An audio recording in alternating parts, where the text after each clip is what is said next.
Hello friends, এ হচ্ছে Chinese Ficus. দেখতেই পাচ্ছেন ছোট ছোট ফল হয় এই গাছটিতে। গাছটির বয়স প্রায় 1 বছর হতে যাচ্ছে। আমি ওয়্যার দিয়ে একটা নির্দিষ্ট শেপ দেওয়ার চেষ্টা করছি, তবে অতিরিক্ত ব্রাঞ্চগুলো আগামীতে কেটে ফেলতে হবে। আর এইটা হচ্ছে তার মাদার গাছ। মাদার গাছের ডাল থেকেই কিন্তু আমরা চারা গাছ তৈরি করতে পারি।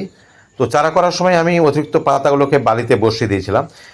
ভাবছিলাম যে এখান থেকে চারা করা যায় কি না, দেখা যাক পাতা দিয়েও। তো আজকে একটা নতুন কিছু আবিষ্কার করলাম যে পাতা থেকেও কিন্তু এর চারা গাছ তৈরি করা যায়। তো এ নিয়ে আমি একটা খুব শিগগিরই একটা ভিডিও নিয়ে আসছি। তো এটাকে রেখে দিতে হবে আরও কিছুদিন। যখন এইরকম একটা হয়ে যাবে, একটু আর বড় হবে, তখন ওয়্যার দিয়ে একে একটা শেপ দিতে হবে। তো এই শেপ দিয়েই আমি 1 বছর আগে থেকেই শুরু করেছিলাম। তখন এই কাজটা করেছি। তো আমি তো বনসাই করতে পারি না, কিন্তু কিছু ডাল কেটে একটু শেপ দিতে হবে। তো আগামীতে নতুন করে অবশ্যই দেখাবো। তো আপনাদের যদি পছন্দ হয়, ফলো দিয়ে রাখুন। আর ইউটিউব থেকে দেখলে সাবস্ক্রাইব করে রাখুন। ধন্যবাদ।